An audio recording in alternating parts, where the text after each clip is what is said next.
Magandang gabi, Oriental Mindoro. Mula sa bulwagang pambalitaan ng Tamaraw Vision Network, ako pa si Mal Francisco at ito ang TVNet Weekend Report. Ika-15 sa buwan ng Agosto taong 2026 at sa ulo ng ating mga balita. Ordinansa sa presyo ng baboy isinusulong sa lalawigan. Mayor Alan Roldan inilahad ang mga nagawa sa unang taon ng ikalawang termino sa SOMA 2026.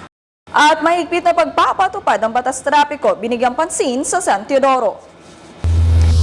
Ibigay ang maximum satisfaction ng pamilya at sa negosyo dahil tuloy-tuloy pa rin ang high-quality service mula sa una at pinagkakatiwalaan sa fast internet connection plus cable TV sa buong Mindoro, ang Tamaraw Vision Network. Serving to the max, sa TVNet kami. Una sa Mindoro, TVNet pa rin. For inquiries, magpunta na sa pinakamalapit na TVNet office sa inyong lugar.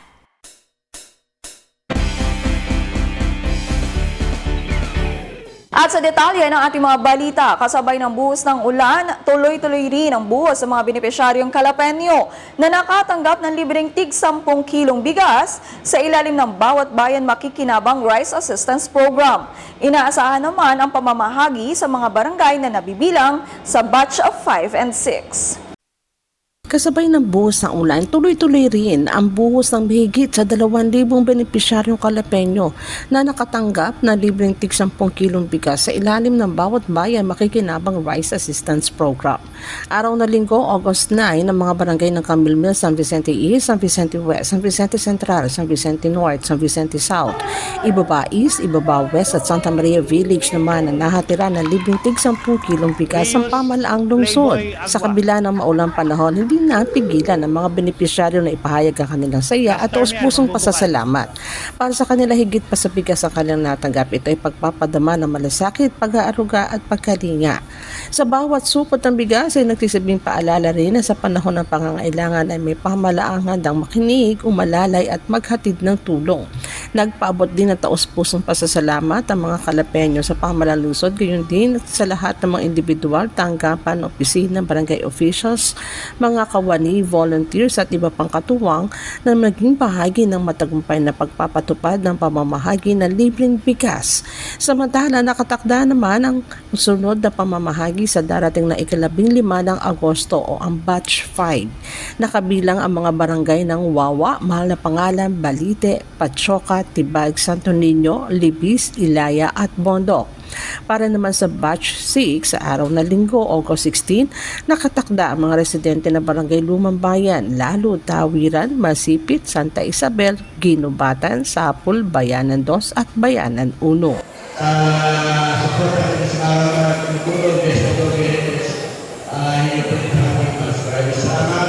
Una po, kasama sa ating naman ng mayor, sa kanyang mayor na bibigay sa inyo, kasi kahit ang pira ito, balik-balik po ito dahil na kayo nasa opisina.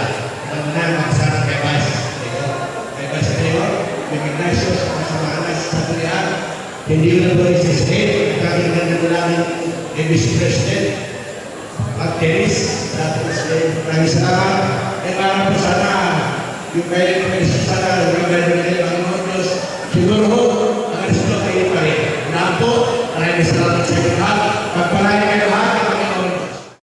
Samantala, patuloy na pinaigting ng pamahalaang bayan ng San Teodoro ang pagpapatupad ng mga batas trapiko sa bayan kasunod ng sunod-sunod na aksidente sa kalsada. Sa ilalim ng pamumuno ni Mayor Karen Ponce Miranda, isinusulong ng lokal na pamahalaan ang mas mahigpit na pagpapatupad ng ordinansa bilang bahagi ng mga hakbang upang mapanatili ang kaayusan at kaligtasan sa mga kalsada sa nasabing bayan. Patuloy na pinaigting ng pamahalaang bayan ng San Teodoro ang pagpapatupad ng mga batas trapiko sa bayan kasunod ng sunod-sunod na aksidente sa kalsada. Nakabatay ang pagpapatupad sa Municipal Ordinance No. 07-202 on Ordinance Providing Rules and Regulations Governing Vehicular Traffic in the Municipality of San Teodoro, Oriental Mindoro and providing penalties for violation thereof na nagtatakda ng mga alituntunin at regulasyon sa vehicular traffic sa buong bayan, kabilang ang mga kaukulang parusa sa mga lalabag. Saklaw ng ordinansa ang lahat ng uri ng sasakyan, gayon din ang mga driver at may-ari ng mga sasakyan bumabiyahe o dumaraan sa San Teodoro. Sa ilalim ng pamumuno ni Mayor Karen Ponce Miranda, isinusulong na lokal na pamahalaan ang mas mahigpit na pagpapatupad ng ordinansa bilang bahagi ng mga hakbang upang mapanatiling kaayusan at kaligtasan sa mga kalsada ng bayan. Mula na ipatupad ng mas mahigpit ang ordinansa nakaraang 1 ng Agosto, nagsasagawa ng checkpoint operations at pinaigting na traffic enforcement ang San Teodoro Municipal Station sa pamumuno ni Chief of Police, Police Captain Arthur Atiwag II. Layunin ng mga operasyon na matiyak ang pagsunod ng mga motorista sa umiiral ng mga batas at regulasyon sa trapiko. Gayon din ang makatulong sa pag-iwas sa mga aksidente sa kalsada. Ayon kay Chief of Police Atiwag, hindi lamang pagpapataw ng parusa ang layunin na mahigpit na pagpapatupad ng ordinansa, kundi higit sa lahat ang pagprotekta sa buhay at kaligtasan ng mga motorista, pasahero, pedestrian at iba pang gumagamit ng kalsada.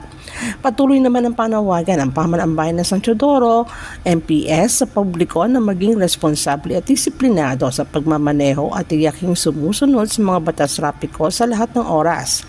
Sa panayam kay Police Captain Atiwag ay kanyang binigyan diin na maliban sa mahigpit na pagpapatupad ng batas trapiko ay sinisiguro din ang kapulisan na kaligtasan ng mga mag-aaral sa pamamagitan ng regular na pagbabantay sa labas ng mga paaralan, pagsasagawa ng pagsasanay pangkaligtasan tulad ng simulation exercise on active shooting.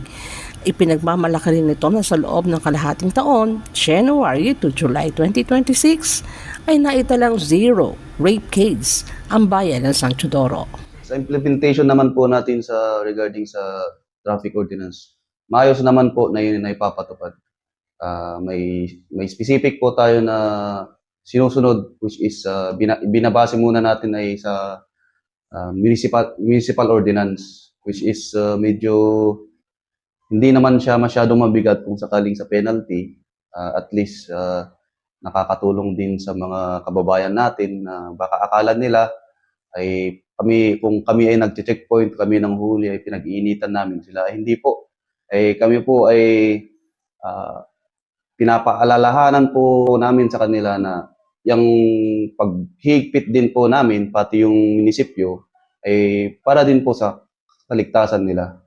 Kasi hindi naman kami po sumisita kung wala naman talagang violation. Kami po ay nagpapatupad lang po ng batas. Ayaw po namin na maraming maaksidente.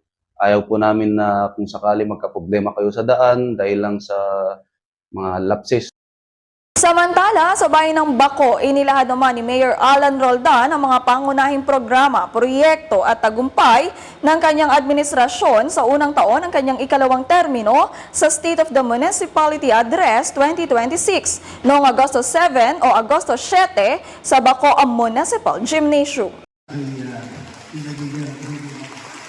Inilahad ni Baco Mayor Alan Roldan ang mga pangunahing programa, proyekto at tagumpay ng kanyang administrasyon sa unang taon ng kanyang ikalawang termino sa State of the Municipality Address 2026 nakaraang ikapito ng Agosto sa Baco Municipal Gymnasium. Sa kanyang 46 na minutong ulat sa mamamayan, binigyan diin ni Roldan ang mga hakbang ng lokal na pamahalaan sa pagpapalakas ng ekonomiya, infrastruktura, edukasyon, kalusugan, turismo, agrikultura at serbisyong panlipunan. Sa sektor ng negosyo, nakapagtala ng business permits and licensing office ang 271 bagong negosyo at 528 renewals na nagresulta sa mahigit na 5.65 million pesos na koleksyon. Umabot naman sa 9.34 million pesos ang real property tax collection at 20.67 billion pesos ang koleksyon mula sa local sources. Kabilang sa mga pangunahing infrastruktura ang nagpilian at bayanan bridges, school buildings, farm-to-market roads, pagpapalawak ng water source at rehabilitasyon ng municipal facilities. Umabot sa 66.9 million pesos ang pondong inilaan para sa mga pagawaing bayan mula sa 20% Development Fund.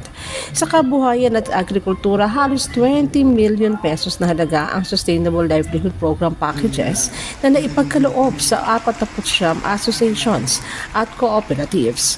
Samantala, 375 boat operators at 395 vessels ang libreng naiperehistro upang makatulong sa mga mangingisda.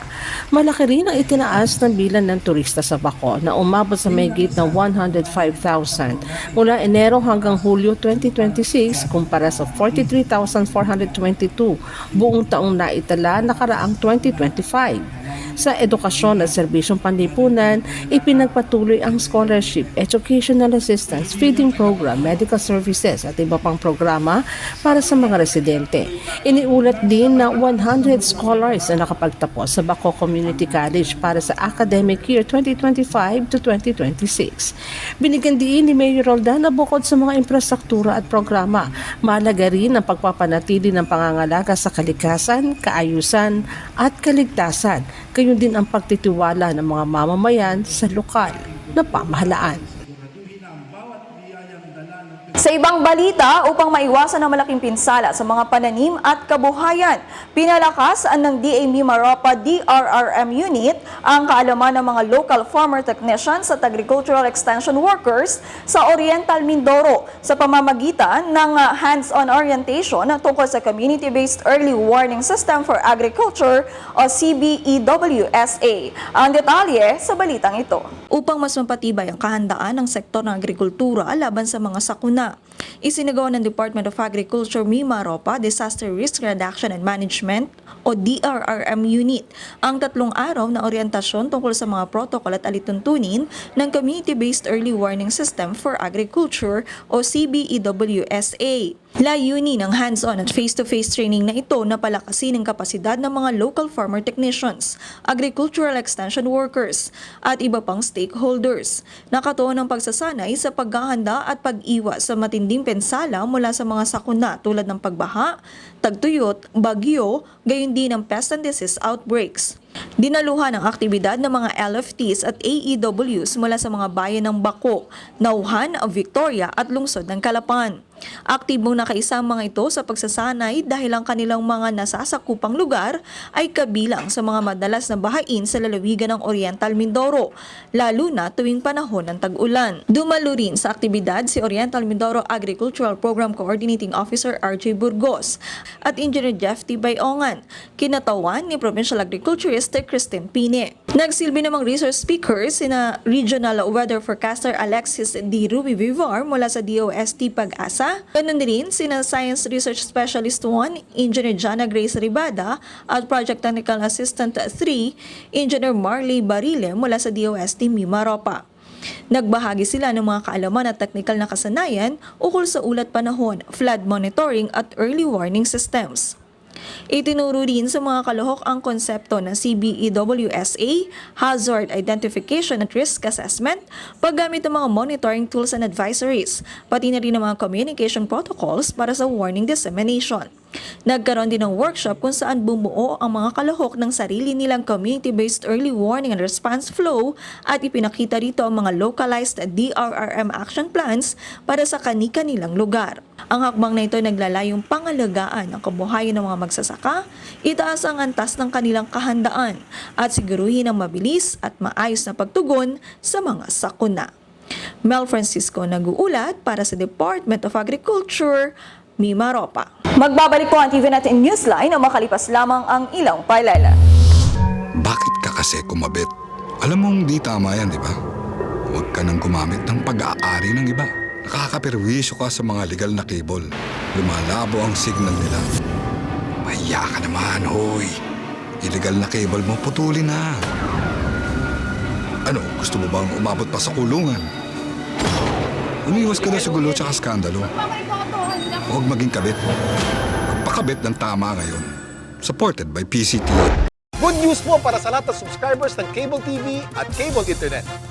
Naisa batas na po ang Anti-Cable Television and Cable Internet Tapping Act of 2013. At ayon dito, bawal makikabit ng Cable TV at Cable Internet. Ang parusa sa sino mang lumabag sa batas na ito ay pagkakakulong at pagbabayad ng malaking multa. Bayad ka na nga, kulong ka pa. Kim Atienza po, nagsasabing pagdating sa batas, hindi weather-weather lang. Huwag maging kabit. Supported by the PCTA.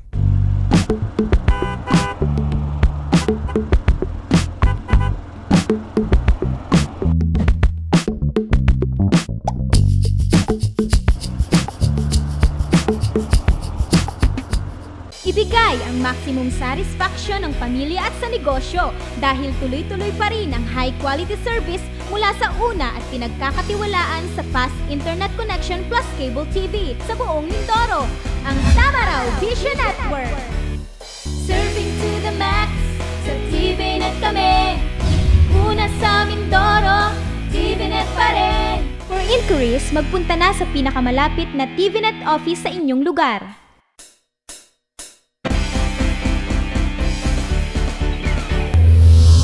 Sa pagpapatuloy ng ating mga balita, isinusulong ng Sangguniang Panlalawigan ng Oriental Mindoro ang isang panukalang ordinansa na naglalayong magtatag ng Provincial Farm Gate Price Review System para sa live hogs upang matiyak ang makatarungang presyo ng mga alagang baboy at maprotektahan ang kabuhayan ng mga lokal na hog raisers. Ang mga naging kaganapan sa isinagawang pagdinig, alamin sa ulat na ito. Isinusulong sa Sangguniang Panlalawigan ng Oriental Mindoro ang isang panukalang ordinansa na naglalayong magtatag ng Provincial Farm Gate Price Review System para sa live hogs upang matiyak ang makatarungang presyo ng mga alagang baboy at maprotektahan ang kabuhayan ng mga lokal na hog raisers.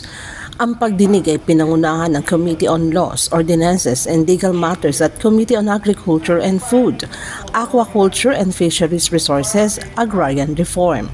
Layunin ng panukalang ordinansa na magtakda ng mekanismong nakabatay sa datos para sa panapanahong pagtukoy ng inirekomendang minimum farm gate price ng live hogs, gayon din ang accreditation ng mga commercial livestock buyers. Kabilang din sa mga layunin nito ang pagsusulong ng patas na farm gate trading practices, pagprotekta sa kapakanan ng mga lokal na nag-aalaga ng baboy at iba pang mga hakbang para sa pagpapaunlad at pagpapanatili ng industriya ng babuyan sa lalawigan.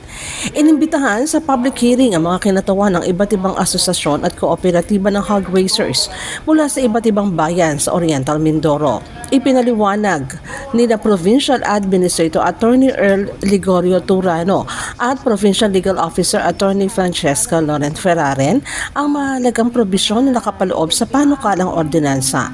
Ayon pa kay PA Turano, ang panukalang ordinansa ay isa lamang sa mga interbensyon ng pamalaang panlalawigan upang matulungan ang sektor ng pagbababuyan. Binigyan din niya na ang kahalagahan ng pagbabalanse sa tatlong pangunahing sektor sa kalakalan ng baboy, ang hog raisers, traders at consumers. Mula sa kagustuhan ni Governor na mapanatili ang kasiglahan ng ating hog industry sa ating lalawigan. Batid po ng ating Governor na ang ating hog industry or swine industry ay nakakapagbigay ng malaking benepisyong ekonomikal at pagkakaroon ng seguridad para sa pagkain ng ating lipunan. Napagtanto din po ng ating gobernador na maraming pagkakataon na kung saan ang ating mga hog raisers o ang ating mga mag-aalaga ng baboy ay naaabuso ng mga traders, mga ahente at mga biyahero. Sa gustuhan po ni Governor na magkaroon po ng pangmatagalang solusyon ay minumungkahi niya na magkaroon ng pang-probinsyang or pangkahalatang minimum farm gate price para ho sa buhay na baboy. Title po ng working draft ay an ordinance establishing a provincial farm gate price review system for live hogs, providing for the periodic determination of a recommended minimum farm gate price, requiring the accreditation of commercial livestock buyers, promoting fair farm gate trading practices, protecting the welfare of local hog raisers, and for other purposes. Nagpahayag din ng kani-kanilang pananaw at mga mungkahi ang mga dumalong miyembro ng Sangguniang Panlalawigan hinggil sa mga probisyon ng panukalang ordinansa, partikular sa legal na aspetong maaaring kaharapin kapag ito ay naaprubahan. Magkaroon din tayo ng separate na definition of terms doon sa trader at saka po doon sa middleman. Hindi po kasi Ako sa aking pananaw, hindi ho mawawala yung middleman dahil hindi po alam direkta ng mamamili sa ibang lugar kung nasaan yung backyard na bilihan ng baboy. So, nagtitipid po yan ng gasolina, so meron talaga silang middleman na pagka good size na, may pambenta na, sila yung magsasama doon sa mga piggery dito po. So, siguro lagyan din i-separate po natin sila. At dapat meron din tayong sanction doon sa middleman kapag gumawa siya ng hindi maganda o apihin niya sa presyo yung ating mga may-ari po ng baboy. Pero paano siya mag-start? Si Provet ba magpapatawag ng meeting? Siya ba ang mag-i-initiate? Sino ang magko-call ng review? Para malinaw po tayo. Kasi once na ito po ay naging ordinansa, dapat malinaw ang mangyayari. Kasi normally, ang ginagawa po namin dito, parang ito ay may parang chairman, ganito. And the meeting shall be called for by the chairman, pasusulatan niya lahat yung members, ganon. So, ang question po dito, nakalagay po kasi dito, the system shall be administered by the Provet, tapos, in coordination. So, medyo malabo lang po sa akin, paano mag-i-start yung meeting, yung review? Yes, Sino po ang magpapatawag? Para po maging malinaw lang tayo, lalagay po natin yun dito. Ay bebenta nyo sa napag-usapang presyo. Kayo ang bibili ng baboy ninyo sa halagang 190 pesos or 200, depende sa napagkasunduan, dahil siguro yung presyo na yon is reasonable na 20 to 30 pesos ang markup. Almost mga 18 to 20% ang markup sa presyo ng kanilang gastos sa pagpapalaki ng baboy.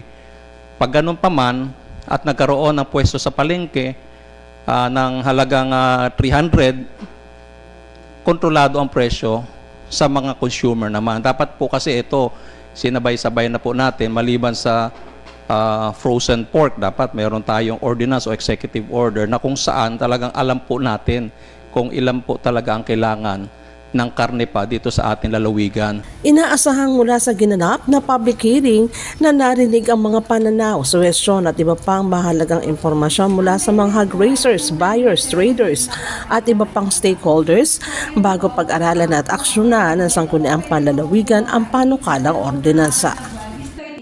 Samantala, umabot na sa 24,866 na katao mula sa 6,705 na mga pamilya ang naitalang apektado ng epekto ng southwest monsoon o habagat sa Oriental Mindoro. Ayon sa PDRRMO Situation Report number 16 na inilabas alas 11 ng umaga, ika-13 ng Agosto 2026. Umabot na sa 24,866 na katao mula sa 6,705 na pamilya na italang apektado ng epekto ng southwest monsoon o habagat sa Oriental Mindoro. Ayon sa PDRRMO Situation Report number 16 na inilabas sa alas 11 ng umaga na karaang ika-13 ng Agosto. Batay sa ulat ng Provincial Disaster Risk Reduction and Management Office, saklaw ng monitoring ang mga insidenteng naitala mula alas 7 ng gabi na karaang 8 ng Agosto hanggang alas 11 ng umaga ng ika-13 ng Agosto. Patuloy namang nakataas sa Blue Alert ang Provincial DRRM Emergency Operations Center upang matiyak ang tuloy-tuloy na monitoring at koordinasyon sa mga lokal na pamahalaan.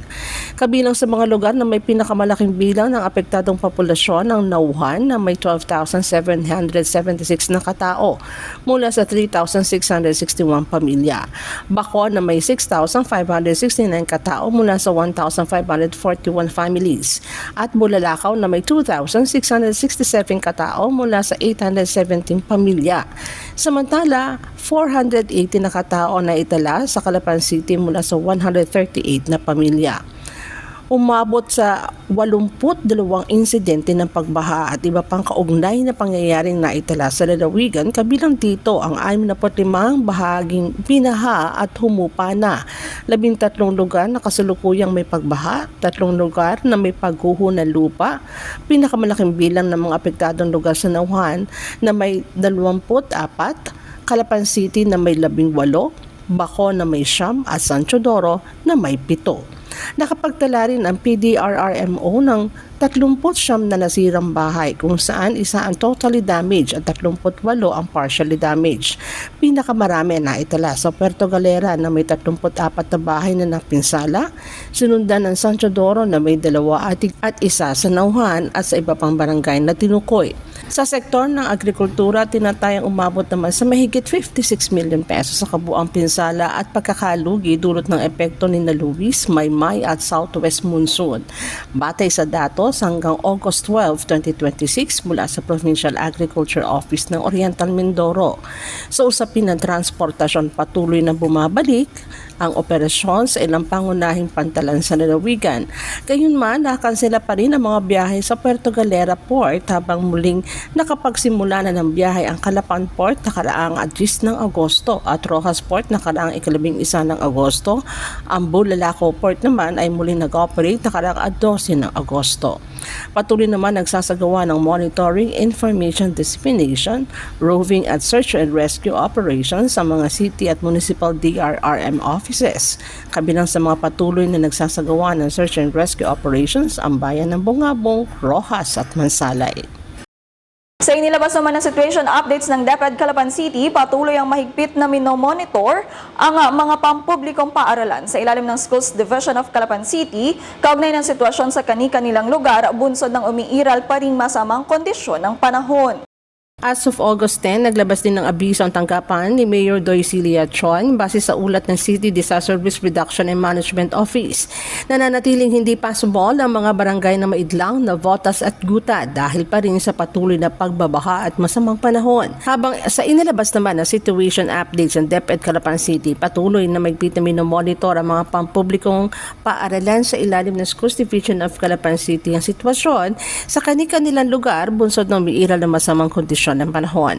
Ito ay kasunod ng pagpapatupad ng work from home arrangement sa mga tanggapan ng pamahalaan at alternative delivery mode para sa mga klase bilang pag-iingat sa epekto ng patuloy na pag-ulan. Batay sa pinakauling ulat, humupa na ang tubig baha sa ilang paaralan habang nananatili naman ang mababaw na pagbaha sa loob at paligid ng ilang paaralan. Ang Kagisikan Elementary School na kasulukuyang ay nakararanas ng mataas na antas ng pagbaha. Patuloy naman ang pagbabantay dito ng mga school head at itinalagang School Disaster Risk Reduction and Management Coordinator sa pagbabago na level ng tubig, pagsusuri sa mga posibleng panganib at pagpapatupad ng mga kinakailangang hakbang upang mapangalagaan ang mga pasilidad at ari-arian ng paaralan. Gayon din ang kaligtasan at kapakanan ng mga mag-aaral at kawani. Patuloy din ang koordinasyon ng Schools Division sa mga paaralan at regular na pagsubaybay sa sitwasyon habang nagbabago ang kondisyon ng panahon. Binigyan din ng Schools Division na nananatiling pangunahing prioridad ang kaligtasan ng mga mag-aaral at personnel. Kaya naman hindi kaya't ang lahat na manatiling alerto, mag-ingat at umasa lamang sa mga opisyal na abiso at beripikadong impormasyon mula sa kinauukulang otoridad. Iba pang mga balita sa amin pong pagbabalik.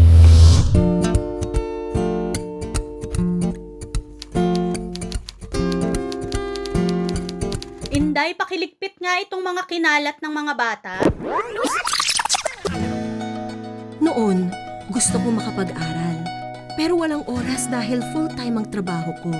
Pero ngayon, dahil sa online classes ng Solar Learning at DepEd Alternative Learning System, natupad na ang pangarap kong makapag-aral. Good day, ka-learners! Welcome to another episode.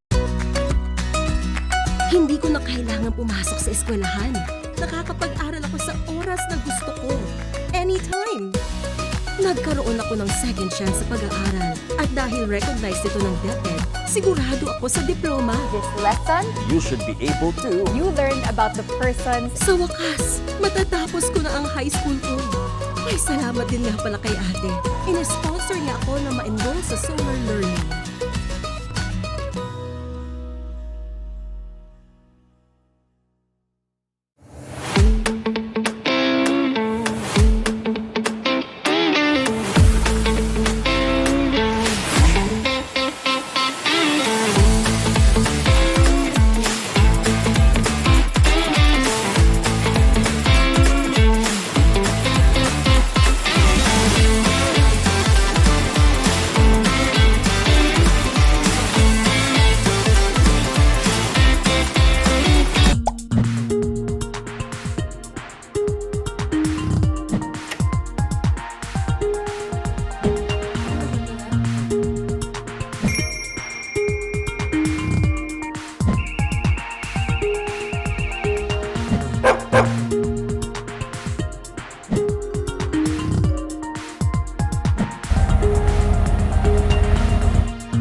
Ibibigay ang maximum satisfaction ng pamilya at sa negosyo dahil tuloy-tuloy pa rin ang high-quality service mula sa una at pinagkakatiwalaan sa fast internet connection plus cable TV sa buong Mindoro, ang Tamaraw Vision Network. Serving to the max, sa TVNet kami. Una sa Mindoro, TVNet pa rin. For inquiries, magpunta na sa pinakamalapit na TVNet office sa inyong lugar. Formal nang inilunsad ng Department of Information and Communications Technology o DICT nitong Huwebes, Agosto 6 ang Free Wi-Fi for All program sa mga pangunahing destinasyon ng turismo sa bayan ng Puerto Galera bilang bahagi ng pagpapalawak ng libreng internet access sa mga pampublikong lugar at pagpapalakas ng sektor ng turismo.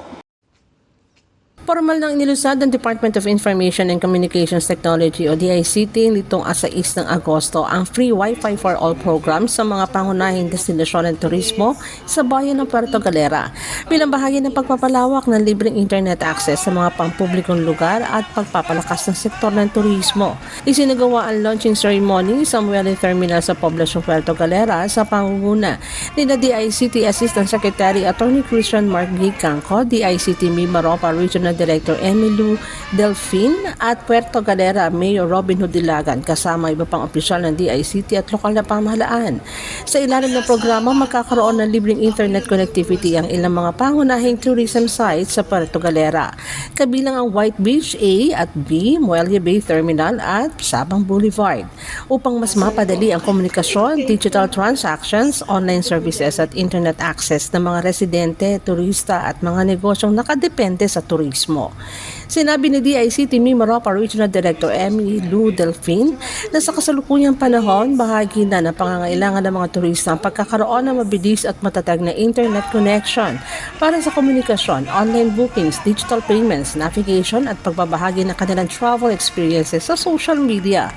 Binigyan din ni Delfin na sa pamamagitan ng Free Wi-Fi for All program ay magiging mas konektado ang Puerto Galera at lalo pang mapapalakas ang turismong kabuhayan at lokal na ekonomiya ng nasabing bayan. Samantala, ipinahayag ni Mayor Robin Hood Dilagan ang kanyang taus-pusong pasasalamat sa pamunuan ng DICT sa pagpili sa Puerto Galera bilang isa sa mga prioridad na lugar para sa implementasyon ng programa. Ayon pa sa alkalde, malaking tulong ang libreng internet access sa patuloy na pag-unlad ng turismo dahil mas magiging maginhawa para sa mga lokal at dayuhang turista ang kanilang pananatili sa bayan habang makikinabang din ng mga tourism workers, accommodation establishments, restaurants, diving operators at iba pang maliliit na negosyo sa mas mabilis na online communication at digital marketing. Target ng DICT na mapalawak pa ang Free Wi-Fi for All program sa iba't ibang pampublikong pasilidad sa buong bansa. Kabilang ang mga tanggapan ng national at local government, pampublikong paaralan, state universities and colleges, TESDA institutions, pampublikong hospital, rural health units, mga parke, plaza, aklatang barangay reading centers, palipanan, daungan at mga public transport terminals. Sa Puerto Galera, kabuoang 15 Free Wi-Fi for All connectivity sites ang nakatakdang mailagay ng DICT. Sa bilang na ito, 9 na lokasyon ang kasalukuyang aktibo habang 6 pa ang nakatakdang maisakatuparan sa mga susunod na buwan.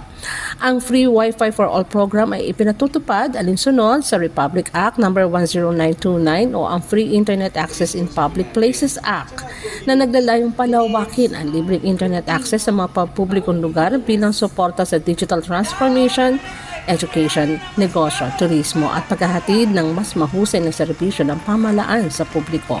Nakaisa rin sa launching ceremony sina DICT Mimaropa Assistant Regional Director Attorney Lovely Ann Publico, Tourism Officer Satellite Office in Mindoro, Shiana May Uy, at iba pang opisyal mula sa DICT, lokal ng pamahalaan at mga stakeholder ng sektor ng turismo.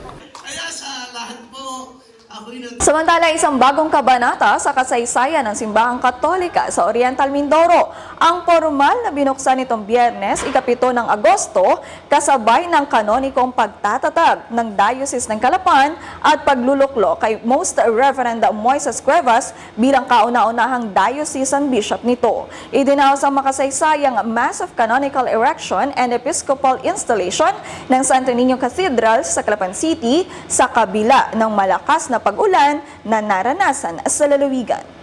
Isang bagong kabanata sa kasaysayan ng Simbahang Katolika sa Oriental Mindoro ang formal na binuksan nitong 7 ng Agosto, araw ng Biyernes. Kasabay ng kanonikong pagtatatag ng Diocese ng Calapan at pagluklok kay Most Reverend Moises Cuevas, bilang kauna-unahang diocesan bishop nito. Idinao sa makasaysayang Mass of Canonical Erection and Episcopal Installation sa Santo Niño Cathedral sa Calapan City, sa kabila ng malakas na pag-ulan na naranasan sa lalawigan. Saglit ding naramdaman sa loob ng katedral ang pagyanig dulot ng magnitude 5.8 na lindol na tumama sa karatig na Occidental Mindoro habang isinasagawa ang banal na misa. Sa kabila nito, nanatiling kalmado ang mga deboto at ipinagpatuloy ang pagdiriwang ng banal na Eucharistia.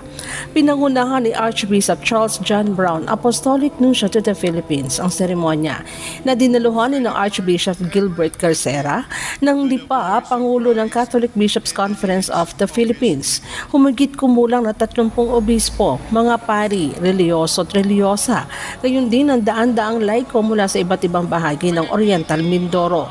Sa loob ng liturhiya, formal na binasa ni Father Nestor Adalia, dating Apostolic Administrator ng Calapan, ang papal bull na nagtatag ng Diocese of Calapan at humirang kay Bishop Cuevas bilang unang diocesan bishop nito. Sa kanyang unang homilya bilang diocesan bishop, binigyan diin ni Bishop Cuevas na higit pa sa isang pagbabago sa istruktura ng simbahan ang pagkakatatag ng bagong diocese. Aniya ang pagiging ganap ng diocese sa isang panibagong panawagan upang higit na maisulong ang misyon ni Jesucristo. Hinimok niya ang mga Katoliko sa Oriental Mindoro na palalimin ang kanilang pananampalataya, maglingkod sa mga mahihirap, patuloy na makasama at makapaglingkod sa mga pamayan ng katutubong mangyan, ipagtanggol ang dignidad ng bawat tao at pamilya, itaguyod ang katarungan at kapayapaan at pangalagaan ang kalikasan. Sakop ng Diocese of Calapan ang buong Oriental Mindoro, isang lalawigang binubuo ng mga pamayanang nasa malalayong lugar na nangangailangan ng mahabang paglalakbay sa lupa at dagat upang maabot.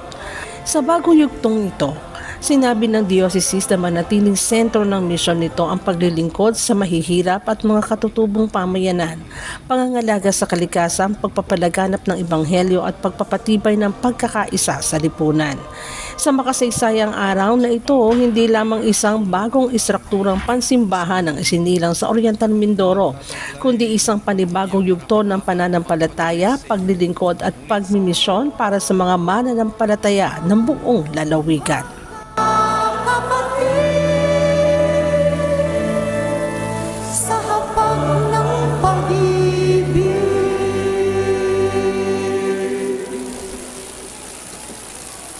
Makabuluhang ipinagdiwang ng Alpha Cafaro ang kanilang ika-53 founding anniversary sa masipit covered court sa lungsod ng Calapan na nakatuon sa pagtulong at pagbibigay serbisyo sa komunidad. Narito ang report. Makabuluhang ipinagdiwang ng Alpha Cafaro ang kanilang ika-53 founding anniversary sa masipit covered court sa lungsod ng Calapan na nakatuon sa pagtulong at pagbibigay serbisyo sa komunidad. Pinangunahan ang pagdiriwang ni Mimoropo 4B Regional Grants Capture Nilo Bacolod Jr. kasama mga miyembro ng kapatiran at mga katuwang na ahensya sa isinagawang mga programang pangkawang gawa. Tampok sa aktibidad ang pamamahagi ng relief goods mula sa tanggapan ng Pangulong Ferdinand Marcos Jr. at First Lady Lisa Marcos sa pamamagitan ng Philippine Charity Sweepstakes Office. Isinagawa rin ang medical mission sa ilalim ng humanitarian services ng Alpha Cafaro bilang bahagi ng kanilang advokasya na makatulong sa mga nangangailangan, partikular sa mga sektor na higit na nangangailangan ng suporta. Nakiisa rin ang PhilHealth Oriental Mindoro sa aktibidad sa pamamagitan ng pamamahagi ng PhilHealth cards at pagbabahagi ng impormasyon hinggil sa kanilang mga programa at benepisyo, kabilang ang Yakap o Yaman ng Kalusugan Program at mga serbisyong may kaugnayan sa libreng gamot. Ayon kay Bacolod, na isang kapatiran na gawing higit na makabuluhan ng kanilang anibersaryo sa pamamagitan ng pagbibigay serbisyo sa kapwa, lalo na sa mga barangay health workers at senior citizens. Binigyan din niya na ang pagtulong sa komunidad ay nananatiling mahalagang bahagi ng kanilang pagdiriwang at layunin bilang isang organisasyon. Ito po aming pagdiriwang ay 53rd founding anniversary ng Alpha Cafaro na sinasagawa po namin kasalukuyan dito sa Barangay Masipit na may temang yakap ng kapatiran para sa kapatid. ito po ay isang pagdiriwang na meron din po isang makabuluhang bagay. Ito po ay ang pagtulong na lagi po namin adikain na makatulong sa kapwa. Samantala, nagpaabot ng pasalamat ang mga miyembro ng Alpha Kappa Rho sa mga katuwang na ahensya at organisasyong tumulong upang maisakatuparan ang aktibidad. Nagpasalamat din ang mga benepisyaryo sa mga serbisyong kanilang natanggap na para sa kanila ay malaking tulong sa kanilang kalusugan at pang-araw-araw na pangangailangan. Sa pamamagitan ng ganitong mga aktibidad, muli ipinakita ng Alpha Kappa Rho ang kanilang hangaring gawing makabuluhan ang pagdiriwang ng kanilang anibersaryo sa pamamagitan ng serbisyo, malasakit at pagtulong sa kapwa. At maaari nyo rin po kaming mapanood sa YouTube. I-type lang mga TVNet Newsline. Bisitahin at ilike rin namin Facebook page ang Newsline Channel 10. At yan po ang kabuuan ng mga balita na kalap ng Newsline staff and crew para sa mga nakalipas na araw. Para po sa inyong comments or suggestions, mga balita at impormasyon na nais nyong iparating sa aming programa, tumawag po lamang sa TVNet hotline sa numero bilang 040-288-4240. Ito po ang TVNet Newsline, katotohanan at serbisyo hatid sa mga Mindoreño. Ako po si Mel Francisco. Maraming salamat sa inyong pagsubaybay.